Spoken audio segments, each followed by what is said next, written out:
खबरों के सिलसिले को आगे बढ़ाते हुए रुख करते हैं नारोवाल का, जहां डिप्टी कमिश्नर नबीला इरफान का कहना है कि वजीर आला पंजाब की खुसूसी हिदायत पर सूबा भर की तरह जिला नारोवाल में भी कोरोना वैक्सीनेशन मुहिम का आगाज कर दिया गया है।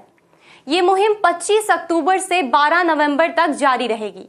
इसी पर देखते हैं मोहम्मद आबिद की ये रिपोर्ट। मैं नबीला इरफान डिप्टी कमिश्नर नारोवाल के तमाम शहरियों से मुखातिब हूँ और इस मैसेज के थ्रू जो मैं आप तक पैगाम कन्वे करना चाहती हूँ वो ये है कि हुकूमत पंजाब ने एक स्पेशल कैंपेन स्टार्ट की है जिसका नाम रेड है, रीच एवरी डोर।